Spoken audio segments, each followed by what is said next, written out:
Hey everybody, welcome back to another episode of Cities of Blood podcast. I'm Phil DeSaro. I'm Alexis Terevko. And we're getting back into the groove of things. Last week was our first back in pretty much the whole summer. Yeah, we had a summer hiatus. Yeah.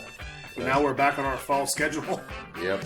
Just like the big leagues. But we're starting before South Park, so at least we're beating them. There we go. Anyways, so last week we spoke about some... Wait, before we go, we got to talk about David's book. David's book. Okay. So this is...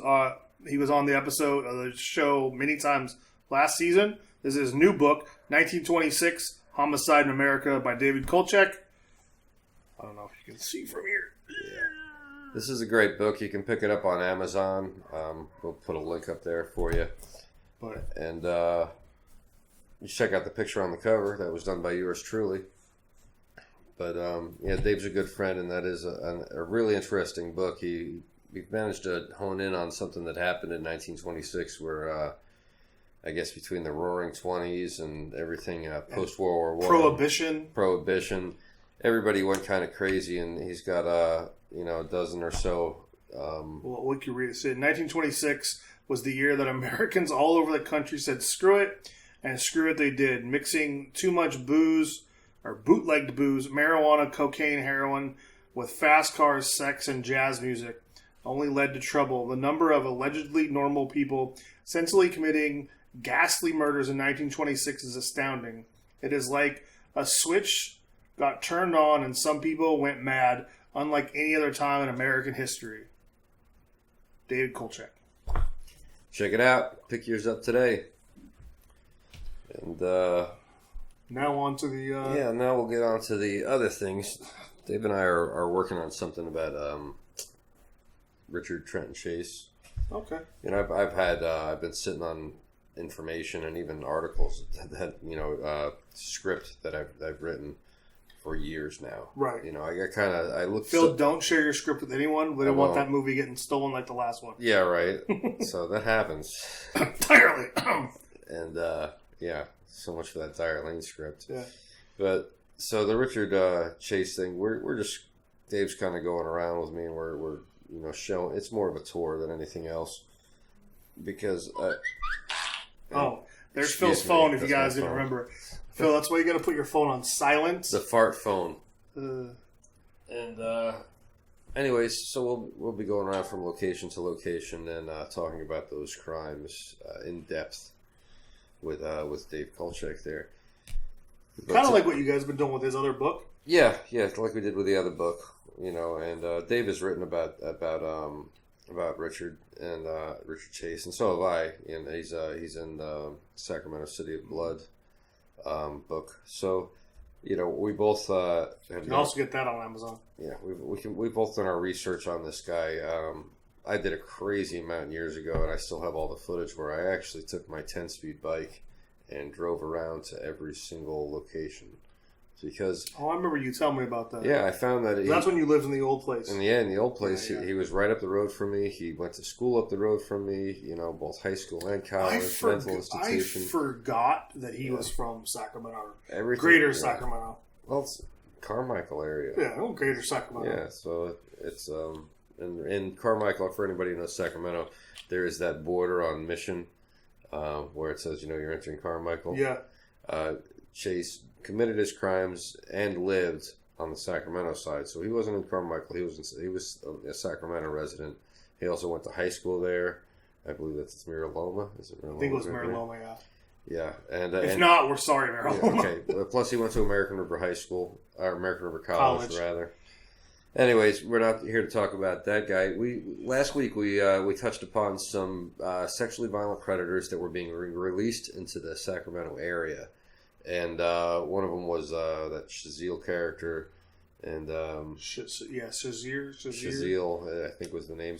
Then the other guy was a rapist that would sneak in people's houses, a Golden State Killer type. And now, from what we understand, is that later on this month, we're talking September 2019 here. There is yet another rapist going to be released into Sacramento. They won't say exactly which county he's going to be released in. It might be Sacramento County. And his location is like undisclosed or something. Yeah, but they're saying Sacramento right now, but we just don't know exactly where. It's that whole greater. They use Sacramento, and it's the greater Sacramento area. Yeah, let's say the valley. Yeah, right. It could be Placer County. We won't know just yet. Yolo County. But this guy's a real scary one too. This guy apparently managed an apartment complex in the 1980s on S Street in Sacramento, Midtown, and in the 80s. It was an okay area, nowhere near what it is now. No. Everything was been so. See, I'd like to know where S and what. Did they say it? It didn't on that article. That's the other thing about these guys who get released and start getting moved into these areas. KCRA and SACB. If anybody from there is watching or listening, you could put a little more detail in your stories, or maybe just re-release the original story from when the guy was convicted, because it's such a crazy, vague, lack of detail for all of these things. So far, all I figured out is that the man raped 4 women or was convicted of raping 4 women. Right, yeah. Convicted of 4, he probably did 12 or something. Now, here's the thing that bothers me about being convicted of 4 is that we also watched an interview with a supposed survivor who said he raped her when she was 4 years old. And nowhere in the other article does it say raped 4 women and 1 child. Yeah. So, again, Sacramento B, KCRA, CBS Sacramento, vague. Why don't you put some more friggin' detail if you're going to tell us about these guys? Tell us what he did. Not that I want to know, the court record detail, but for God's sakes, tell us how many victims at least that the people have. And the other thing, too, is that the reason he's even getting released is because there's some 1983 law that says if you work, you get time off. He's worked for his sentence is cut in half. He was sentenced to something like 67 years, and he's done like 31, I believe. His sentence has been literally cut in half because he's worked every day he possibly could. Yeah, so he by doing that, he cut his sentence in half. And he's getting out. And it's one of those things where that's not even a real law anymore. Yeah, well, they said that, I think it was district attorneys said that if he were sentenced under today's laws, he would have been given multiple life sentences and wouldn't even have the possibility for parole. Well, yeah, that's what I'm saying, though. But it was a law that's been abolished, but they still have to abide by the law because that was when he was convicted during that time period. That also kind of like falls under the Manson thing. Exactly. That's exactly what I was going to say with that. Where Manson was sentenced to death, for anybody who doesn't know that. Yet him and his followers never went got the death penalty because like literally the year after they were sentenced to death, California repealed the death penalty. Right. But then something like 10 years after that, it brought the death penalty back. Right. And now even if we have the death penalty, nobody uses it. Our governor refuses to put anybody to death. But didn't he put a stay or a memorandum, stay of execution for everybody? That as long as he's governor, no one will be executed? Yeah. So. Not impressed. I hate to admit it, but I voted for him. Yeah. But it was like the... what's the alternative, right? Exactly, the lesser of 2 evils. It seems like it's always the case with politics. It's just like, man, he was a good... he's a pretty boy, and I fell for it. So, back to this guy, Ronald Feldmeier here. He apparently was a manager of an apartment complex, which gave him access, right? So when you're a manager, you're also, especially with apartment complexes, that means you also end up, kind of fixing stuff, cleaning. Yeah, and you have keys to everyone's house. You have keys to everything, cleaning up messes. Apartment. So he got used to that. Pretty much teaches you how to gain access, how to hide in plain sight, really. Right. Well, yeah, because you could always be like, "What were you doing in my apartment?" Oh, you said your water was leaking, or you said you had something was wrong. You always have an excuse to be in an apartment. Oh, your neighbor smelled gas, so I wanted to check yours out. Nope. That type of shit.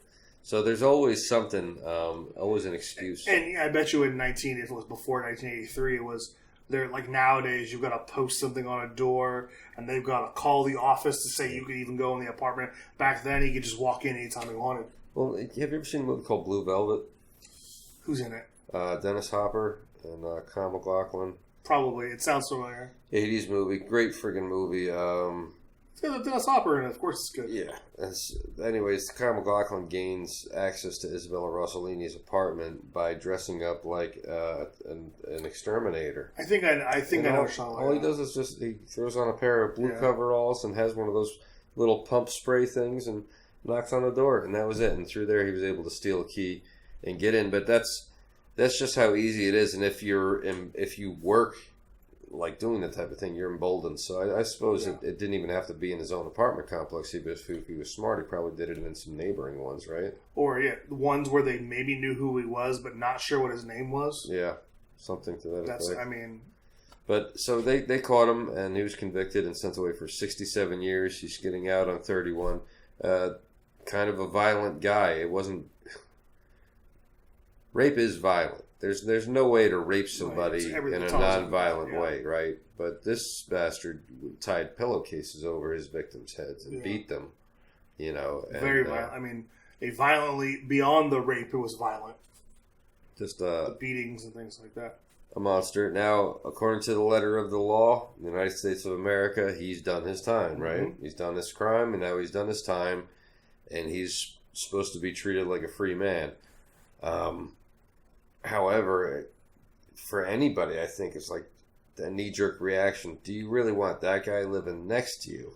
And then, what was the article? What I want to see, he has to report to a probation officer or whatever.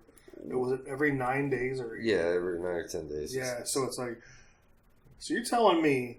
I mean, I'm not expecting... He's unsupervised. He's unsupervised 99% of his time. Yeah, 27 of the 30 days of a month. Yeah. Like, I'm not sure I like that. So he's got plenty of time in his head. The only difference is that the man is now 30 years older. And so... Because it said he's 69, right? Yeah, so I mean, not that a 69-year-old man can't, murder somebody or rape somebody. No. He's just a little older and maybe a little easier to get away from. Well, and a lot of these crimes, I think we spoke about this in length before, especially when it comes to sexual crime, violent predators, that things. This is their crimes are urged on by their sexual urges. Right. It's like he. And you would, and with time, with men and women, I'm sure it dissipates. So maybe, not any defense to this guy that urge has gone away.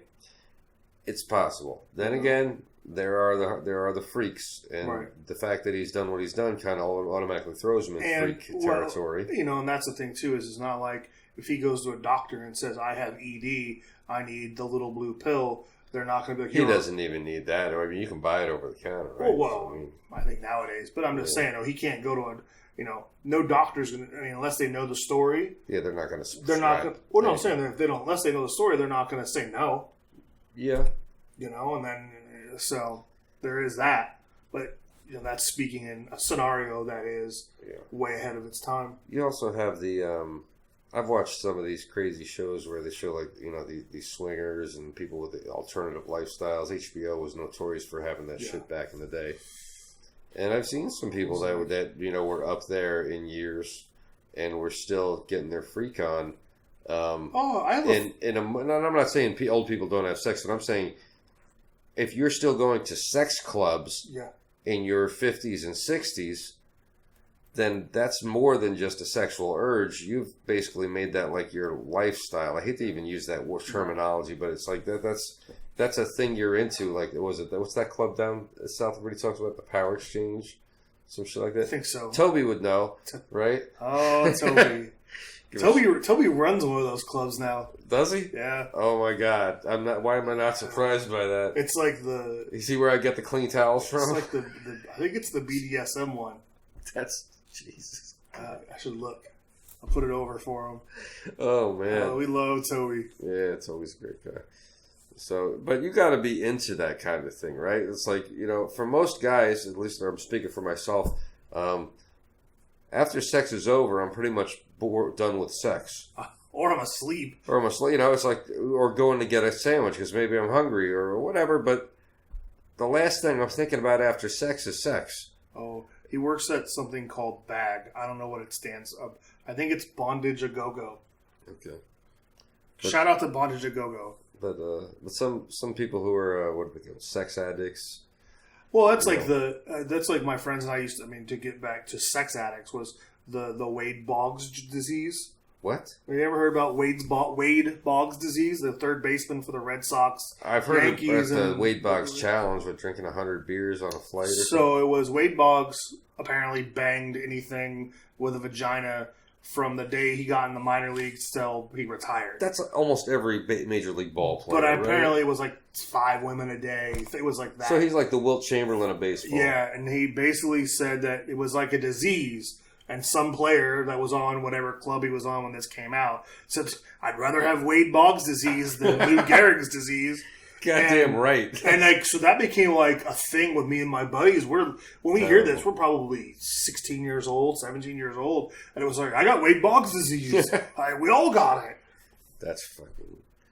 You know, so yeah. Wade Boggs is like one of those guys who I think pretty sure that he like went and saw a therapist about, you know, he masturbated too much and he had sex too much. And wow. Yeah. And then drank 100 beers from Boston to Oakland.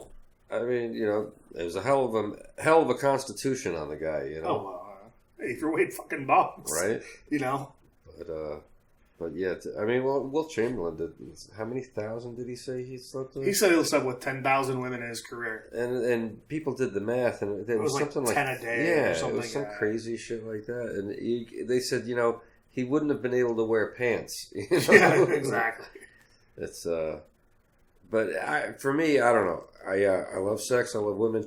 I just wonder, kind of like, you know, if you have hamburger every single day. Yeah. Don't you get tired of hamburgers? Right. You know, so, I mean, like porn stars, for example. There's a reason why male porn stars need to inject Viagra into their, you know what, you know. And they can't. Yeah, because that's their job. It's like, was it the cook? They said that if you're cooking all day, you don't want to eat. Yeah. Yeah. But, well, that's like, I know a girl who's in the porn industry. Okay. Is she a midget? No. Okay. I'm sorry, little person. And she's very famous. I guess she's not anymore, but she was very famous for a chunk of time. She might be local to Sacramento. That might be a hint. Has said to me, I lay there and I let my man have sex with me because that's how I like sex, not what you see on film. So she likes missionary in real life because everything she did... Yeah, I'm sorry, the term lay there kind of... Well, I mean, that's what she meant. Was she doesn't enjoy all the freaky, wild blah blah stuff. She's sexual like, acrobatics. It absolutely does nothing for me. Jesus, that isn't the one that, like, you know. Not going into details. Yeah, I don't even want to say her last name is a color, right? I'm not denying or confirming that. Terrible. A lot of porn today is just disgusting. I mean, shoving people's heads in toilets and shit like that. It's just, how the fuck is that a turn on? And if that is the type of shit that turns you on, there's something fucking wrong with you. Well, that's like, those are the sick fucks that they should lock up. Yeah. You know. Yeah, but that's not a crime. Unless you're bullying someone. To me, it seems, you know, that they actually. I'm not saying you're saying it's not wrong. I'm just saying it's not a crime. Yeah. Well, the fact that they have porn out there like that's readily available, that's actually violent porn against women, and you get stupid teenage kids who stumble across this and start watching it, and then you wonder why you have documentaries like Roll Red Roll, where an entire fucking football team rapes a goddamn girl and then jokes about it afterwards, like terms like she got trained. Jeez, I wonder where they picked that up. Porn. Yeah. You know, that part of it to me is... I'm not a prude. I love porn. I love women. I watch porn, but I watch age-appropriate porn, and all of Phil's porn are 40-year-old women, 40-year-old men. Well, or above. You know, it's got to be. Yeah. Phil, don't lie. You don't like any chick over 25. That is not true. I go out with one young girl during a midlife crisis, and suddenly I'm wearing the scarlet letter forever. Oh, Phil. Maybe two. That was more than one. But, yeah. Whose teenage daughter is that in the locker room? I don't know. Oh, my God. That's the R. Kelly thing. Apparently, he was hanging around high schools. Oh, that fucking guy. Like after he was famous, you know. Well, what is it? Didn't was it you saying that he married? He married Aaliyah. Aaliyah, and she was 14? She's 15, 15, but she lied about her age, and on the paperwork it says 18, but she was 15 years old. Because she's the one who died in the plane crash, she right? Did. She did. So she's not around to be able to testify to any of this, which is a terrible thing, but apparently... She died in August of 2001. Wow. Yeah. According to, she was beautiful. Absolutely gorgeous. Was that movie Queen of the Damned. Yeah. There's that one scene when she's on the beach. Oh, man. If she wasn't dead, that's completely masturbation material. She was an exceptionally beautiful young woman and died way too soon. But she was one of R. Kelly's girls, and he married her. Literally. Yeah, he married her. He groomed her, and apparently he got her pregnant. And I think they obviously had an abortion, because I don't think she had any children from him. But I don't think she ever had a kid. But yeah, he picked him young, and I know we're segueing from these sexually violent predators into pedophilia now, because that is what it is. You know, when a 27-year-old marries a 15-year-old, that's pedophilia. Well, speaking of 27-year-olds hitting on 15-year-olds, there's that coach at Escalon High School. He's a football coach who was Snapchatting a 15-year-old girl and requesting nudes and meetup. You know, this is some creepy shit. You know, I hate to say it, but you almost have to look on priests, teachers, coaches, things like this. People who are, Boy Scout leaders. If your job is to be around young people, I feel really sorry for you right now, because I'm suspicious of you.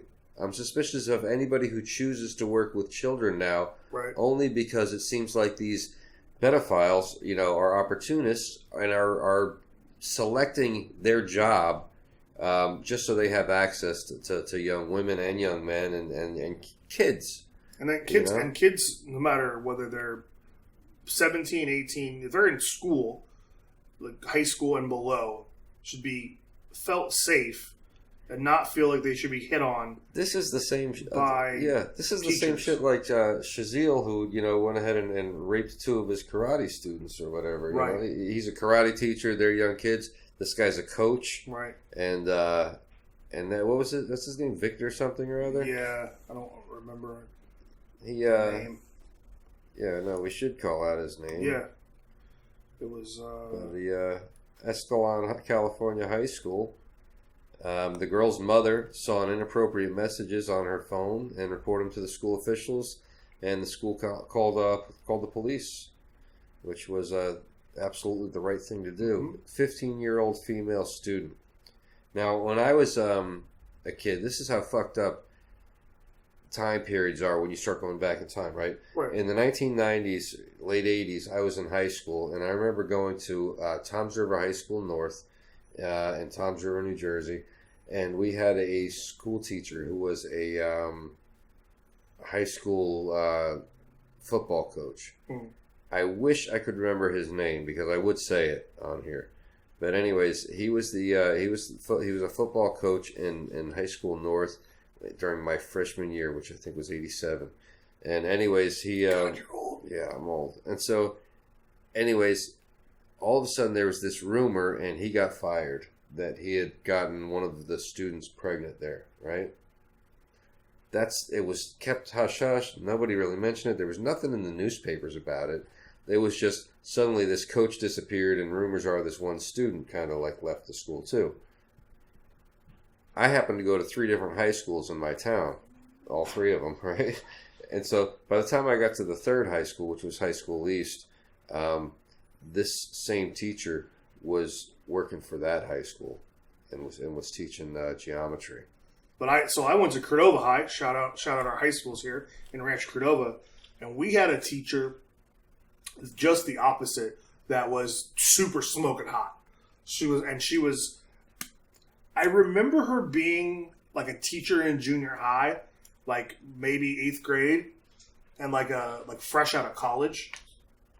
You know, like a teacher's aide or whatever. She was gonna, but then by the time we got to high school a year later, she was at the high school teaching, and she, you know, if we're 15, she's 22, so it wasn't like we had a big age gap. And I remember she was like the desire of everybody, and I can remember because I had a couple friends that when I was a freshman, they were seniors. Yeah, we're like, we're totally gonna get her, we're gonna bang her.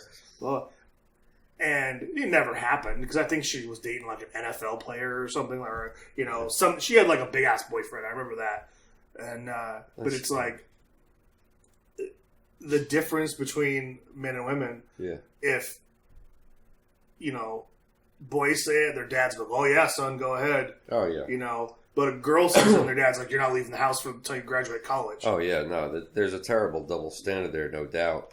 But this type of thing has always happened, and predators have always looked for access to their prey.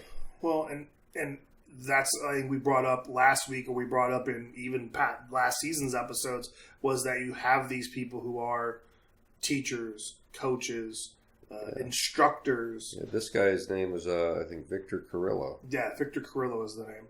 Carrillo. $505,000 bail. So that means somebody has to come up with about $51,000 just to get him out. Just to post bail. But I think his hearing was this morning or tomorrow morning. So wow. Yeah. So all sorts of crazy shit happening. Right. So that's the one guy. When you were just speaking about R. Kelly before that. Right. But just so I got to give a shout out to my cousin Dawn. She brought up on a comment on one of our other videos that that Steven Tyler had actually gotten some young teenage girl's parents to sign over custody of their daughter to him so that she could live with him. And I remember reading about this because I did read like the Aerosmith biography. And I also remember reading that while he was away on tour or something, that like the apartment or something that she was in like caught fire, burnt down, some type of crazy shit. There's always tons of drama when it comes to rock stars' lives, especially in the 1970s. In the 70s, these guys were hardcore druggers and partiers and everything else. And Steve Tyler was not alone, you know, with his. Because we'll say wasn't one of the monkeys, didn't he? Because I remember this being in high school, like when he married some girl that was 18, but they said like in the article he'd been dating her for 6 years. Wow, was that which monkey was that? I'm curious. Mickey Jones, is that his name? No, there was Davy Jones and Mickey Dolenz. See, now I'd have to. It would, you know, I don't want to say if it was those guys or not, but it wouldn't surprise me because you have Elvis, right? Priscilla was like 14 years old, 14 or 15 when he met her, and he was in the army at the time, so right. He was a grown man, 18 or 19 years old, maybe 20. Grown man, a rock star, I think in his early 20s, and here she is, you know, a young teenage girl, and he gets his little teenage bride, his virgin, and then you have Jerry Lee Lewis, who flaunted his relationship with his 13-year-old cousin. And when he went to England, they really booed the crap out of him. I mean, it cost him his career. But and this is internationally, I don't think in the United States. This is an interesting point I want to make here, is that this happened in the 50s when Jerry Lee Lewis was on top, right? So we got, you know, Elvis, Jerry Lee Lewis. This is the 1950s. And Jerry Lee Lewis showing up in England with his 13-year-old cousin as his bride, and I think he lied over there and said she was like 15 or something. Yes, well, about the difference I was about to make this comparison is that you have 1950s America, right, and 1950s England, and Jerry Lee Lewis shows up there with a 13-year-old bride, lies, I think he says she's like 15 or 16. That's still too young, you know, for like England. It's like, oh my God, what are you doing? You child, you cradle robber, you pedophile. And it ruins his career. It really did. He was He was going to be as big as Elvis, and that pretty much, that killed the momentum for a long time for him. So, what's the difference between 1950s America and 1990s America? Because everybody knew that he was screwing Aaliyah and that he married her. And then there's a video of him having sex with, a 15-year-old girl? Is it the one he peed on? The one he peed on, the whole pee on me thing that Dave Chappelle did? Yeah. And yet, in the parents, I guess, were so ashamed or were such pieces of crap that they denied that it was their daughter in the video. So it was their lack of testimony that really, they say, cost the trial. But, even though he signed off on. And they were seen, spending time and hanging out with him after the trial. So to me, it looks like, they were bought by R. Kelly. On top of that, they might have been embarrassed. Who's going to want to admit that that's your child up there getting peed on? Just a whole disgusting turn of events there. But somehow, he was okay. Everybody was okay with that. He got off. He wasn't convicted. He managed to go through the 1990s untouched. Pretty much unscathed, even though all those allegations, and it was pretty much an open, not even a secret. You can't even call it an open secret. Everybody friggin' knew that R. Kelly was into young girls, and his songs, were all sexual. Well, not funny. So, but he was still able to sell records, and still to this day, I think his records are still selling well. And Jerry Lee Lewis records in the 50s went down to shit. Well, what the hell's the difference between the population then and now? Yeah, but didn't iTunes and the other streaming music service take R. Kelly's music off there? I think that's recent, but I mean, right up. But now since let's just say even up until last year. Let's say up until 2018. Right.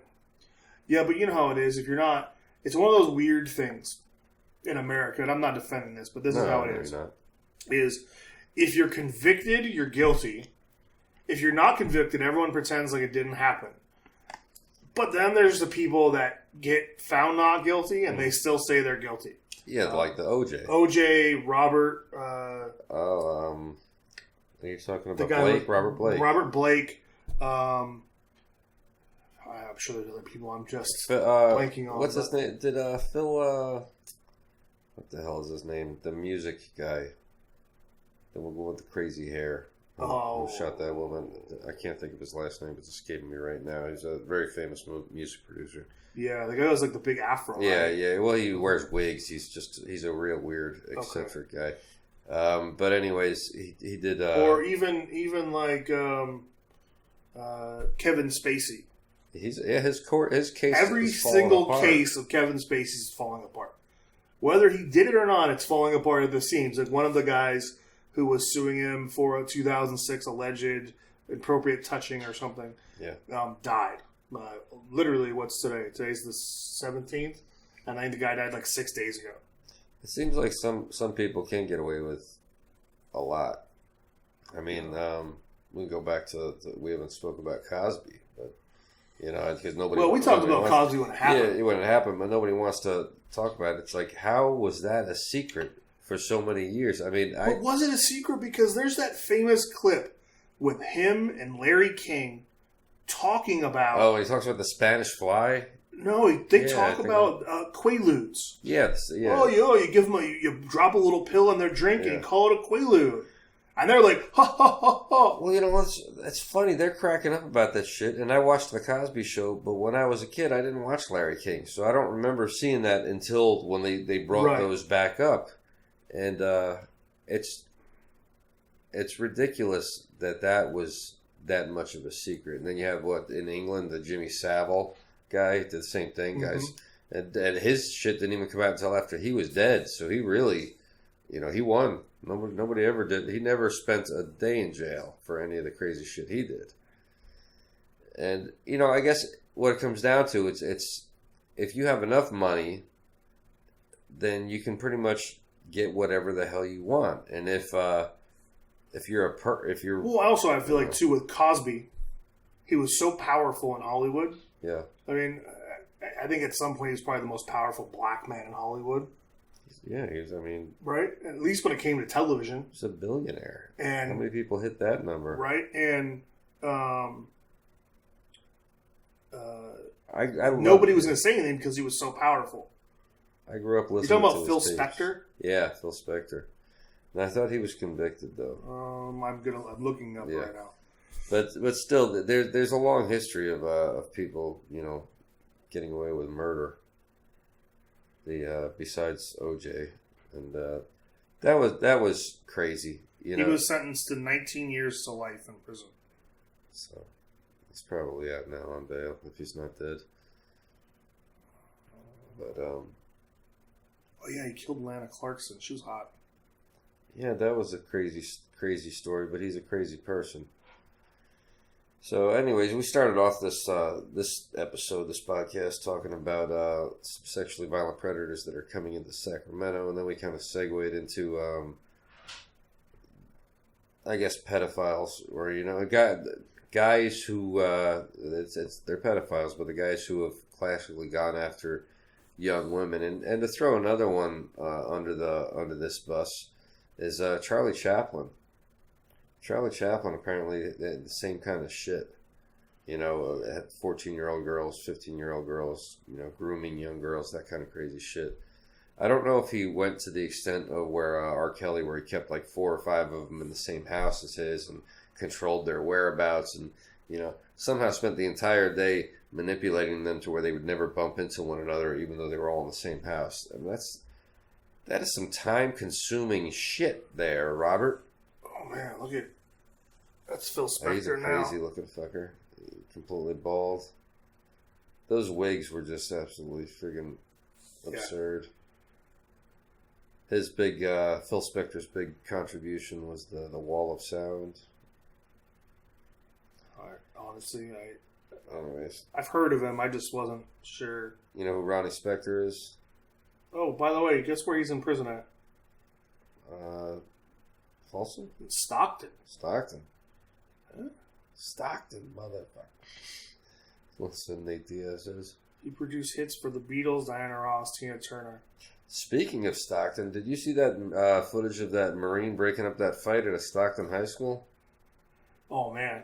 Tackle? Dude, that one kid, the kid he clipped from behind. Oh, man, he smacked his head right into the other kid's head. He was knocked out of. That was some crazy shit.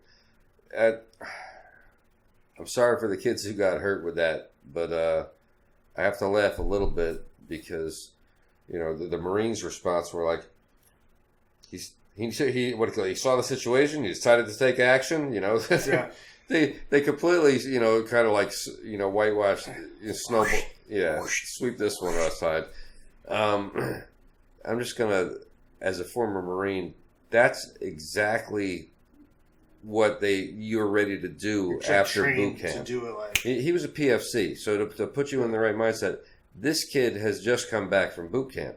He may not have even have gone off to his school yet to learn a job or an MOS, and so he's back on his 10 days leave, and he's working with his recruiter, and he's going back to the same high school that he graduated from. Now, let me tell you, everybody, the time not to fuck with a Marine is right after boot camp, because they pump you up so much after that shit that you're ready to, you are like Johnny on the spot, Action Jackson, ready to do that shit.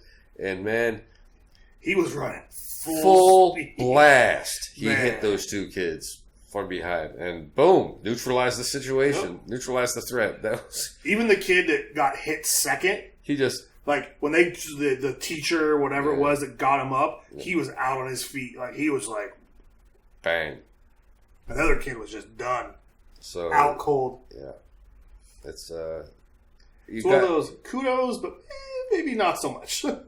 It's like unfortunately, you need those guys when you're ready to go to war. Yeah. And you need everybody pumped up like that and ready to do that shit when you're ready to go to war. And that's why, these young 18 to 20-year-olds right out of boot camp are perfect for that shit, right? But they're not exactly the guys you want in the civilian world. And I'll give you, this is a personal story, case in point. When I got out of boot camp, I think in 97, or not boot camp, when I got out of the Marine Corps, when I discharged from the Marine Corps in 97, my one of my first jobs coming out was, I was still in college then, Phil. So, well, I was out and I was doing computers and up in Edison, New Jersey, and one of the big jobs we were doing was... Is that where Thomas is from? Right. It is. It's where Thomas Edison's from. Oh, really? It is. Oh, shocking. Yeah. No, you're totally... that's Menlo Park, the whole thing. Yeah. Oh, really? That's where Edison's from. So anyways... the more you know. I was working up there, and we were doing... This was the early days. We were doing migrations from, Windows 95 to NT4. Any nerd out there who remembers those things, it's got to be my age. And... back then, there were not very little automation, so we were literally going from machine to machine with these disks and doing installs off of the network. And we had an army of 18 techs, basically, and this was like a 20-story building, and we were going floor from floor to floor, doing these migrations. And it's around 2 in the morning, and I'm fresh out of the Marine Corps. Now, not fresh out of boot camp, but still out of the Marine Corps, and I was an NCO. And for anybody who doesn't, know that's non-commissioned officer, we're the guys that chew your ass out, or keep everybody else, in line. The bulldog, literally of the Corps, right. as your NCO, your sergeants and your corporals. And so, anyways, I came out, I was fresh out, and we were working all night long, and everybody's busting their ass doing this migration. And I come around the corner, and there's this fucking guy sitting back in a chair playing video games. He had somehow he had besides the migration shit, he had one of these systems going, and he's playing full on video game. And I snapped. I went over there and I kicked I just fucking, straight up charged him and kicked the friggin' chair out from under him. And so the whole fucking chair goes flying. He goes flopping like a piece of shit, and everything. And then I was like, get your fat fucking ass up and help the rest of us, you mother. I mean, I laid the fuck into him straight up like a drill instructor. Yeah. And he scurried and ran the whole bit. And the next day I got a call from the friggin', CEO of my company, which wasn't a big company when I see CEO, but Dave gave me a call and, Phil, you want to tell me what happened last night? I was going to say, in 2019, you would be fired on the spot. Exactly. It would have been an assault charge, everything else. You would have been arrested. But this was 97. And where America wasn't fucking pussies yet. Yeah, and then I just got a talking to from the boss, and basically, he's like, you're no longer in the Marine Corps. You cannot treat people like, and yeah, I got the law laid to me that way. But that's just to give, somebody, it's not an excuse for what this Marine did when he broke up the fight. And I mean, he broke up a fight. That is a good thing. And Stockton, I hate to say it, but you've had way too many school fights lately. I've been seeing them all over the news and shit like this. So the kid did a good thing, hoorah. Unfortunately, these two students, you just got your ass bulldozed by a jarhead, I mean, at his best. He will never be as strong and as young and as hard charging as he was at that moment again. And you two boys felt the brunt of that shit. So maybe don't fight each other and think about joining yourselves. Right. And, yeah.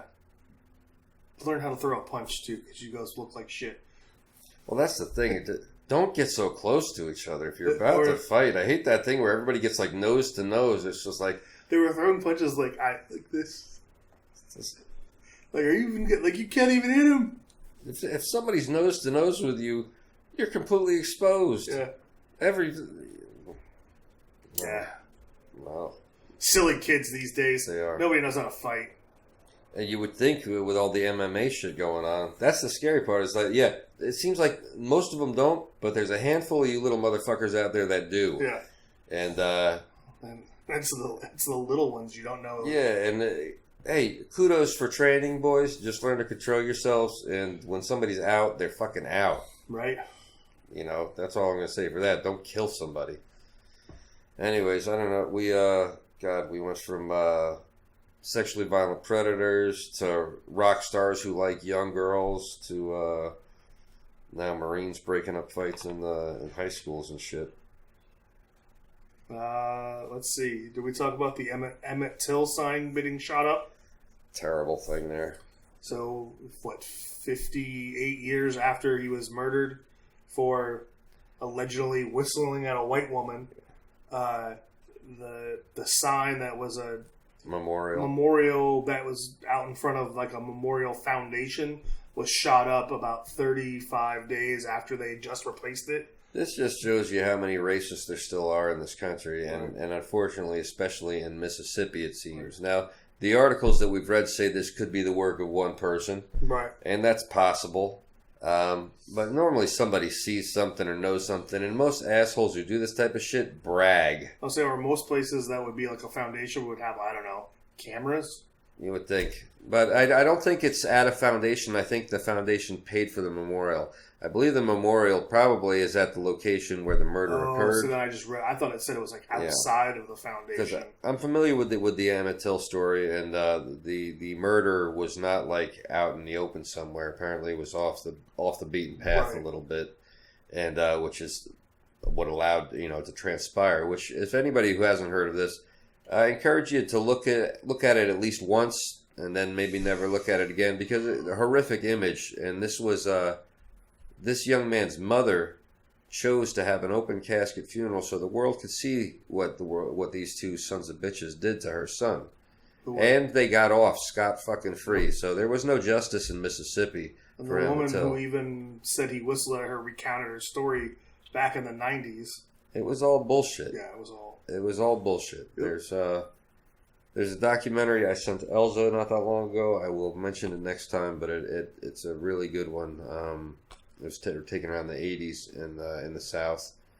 And it shows them saying, a lot of white Southerners using the word uppity and getting high and mighty and that type of shit. And apparently, Emmett was a young man from the North who came down to the South, and he wasn't used to having to kiss Whitey's ass. Was it the untold story of Emmett Till? Yeah. Oh, no, I don't think it was that. This is a documentary about the South, not necessarily Emmett Till. But, he wasn't, in the North, apparently, you could still defend yourself, and have some dignity as a human being if you were black back then. But in the South, you had to, completely, bow down and kiss the white man's ass. Otherwise, they could murder you on the spot. And not even have a problem with it. For like walking on the sidewalk, right. and crazy shit like that. Just what was like that story, disgusting. Even though it was here and she's a Latina, was that when last season when Mina Perez was on the show and she said that the KKK neighbors said they had to cross the street. Oh yeah, she couldn't walk in front of these people's homes. Yep. Yes. And I'm pretty sure that's the same it was for Black Americans in the 1950s and 60s. Yeah. And they had those meetings here in North Sacramento at that house all the way up to like 78, 79. Yeah. So which I know to millennials and kids out there, they're like, wow, 1979, like it's a long time ago. Right. But, I was in kindergarten in 1979. To me, it doesn't feel like it was that long ago. Right. It was still in your lifetime. Exactly.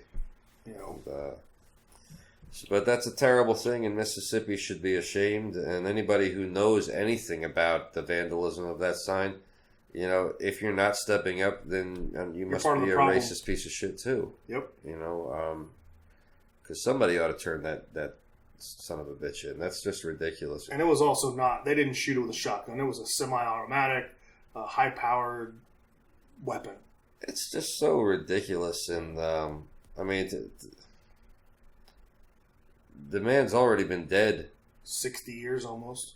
But now, somebody puts up a lousy memorial, a nice looking, respectful memorial sign out there, and that bothers you so much. Right. Why? Why does it bother you? That guy was murdered by two white guys. Why does that bother you that he gets a memorial on the side of the road somewhere in Mississippi? You're fucked up. There's something wrong with you. Your wiring is crossed. And, you need help. Go seek it. Yep. Well, should we end it with a short story? Yeah, what do you got? Bridget the Midget was arrested this morning. See what I did there? Yeah, short for apparently her and her boyfriend, who was not mentioned, were in Las Vegas and had a domestic dispute. Things were broken, and he was stabbed in the leg. Didn't say where the stab wound came from, above or below but above or below the knee. So, for anybody, infamous short person porn star Bridget the Midget. I know somebody who dated her. Is locked up. Yeah, I actually know somebody who dated her. Shout out Telly. I But know somebody that did her. That's unfortunate that she stabbed her boyfriend. But I mean, she's facing 3 felony charges. I can't really see her as a threat. I mean, not just because she's a little person, but just because I don't know. I don't know if she's got a history of this type of shit. But I'm thinking it was probably a drunken, I'm sure, fight between the both of them. And she probably just happened to have, whether it was room service or something. Who knows? Most of them was in their home. This was in their house. This was in their home, yeah. I don't know. Or a home. Didn't say it was a hotel. It said it was in a home. My mother stabbed my father once, so to me, it's just like that. It's a love stab. 10 years of knowing this guy, and I'm still finding out things. It's just a love stab, It don't mean nothing. Oh. She loved him. I mean, how much damage could you do from below the knee, anyways? Oh my God! Must have been eastbound and down. The kid, what's his name? Honestly, if anyone that we know that was going to get stabbed by a short person, first person I would say would be Johnny. Butani? Yeah. I can see that. 100%. Like, nobody else even would come to mind. Toby, maybe? No. Not stabbed, though. Because Toby doesn't look like he could piss anybody off. You know what I mean? Toby. Too cool. Just too, laid back. Hey, look. There's a bunch of dead hookers in Oakland we don't talk about. That's for you, Gangrel. Sorry. All right, let's wrap this up. So, yeah, we got to wrap this shit up. We're lingering. Before we go, anyway, one more time. 1926, Homicide in America, David Kolchak's book. Check it out on Amazon. Yeah. And if you haven't picked this up yet, look at the dust on this thing. Go out to Amazon, pick that up, pick up David's book, and check it out. This one, I'm telling you, the graphic novel by Phil. The animation in it, the artwork alone is worth owning. And it's all by local Sacramento artists, as 1926 is. So, I don't know, get a couple of coffee table books. 'Tis the season. It's almost October. You need this type of creepy shit around. You need it for Halloween. You do, exactly. And Christmas and New Year's and Thanksgiving. Yep. So, anyways, thank you for watching. We got, I think 14 viewers last episode, which was, I know 2 of those were us. So that's at least 12 people. So sweet. To that magic dozen out there who watched this, thank you. Let's see. I was actually going to look up and see what it was. We're going to see what the current stats are? Current stats as of right now. Ooh, we have hit 19 views. 19. So at least 17 of those are not us. Right. Awesome. Right. The Magic 17. Thank you. Well, I'm Alexis Derevko. And I'm Phil DeSara, and we'll see you next time on Cities of Blood Podcast.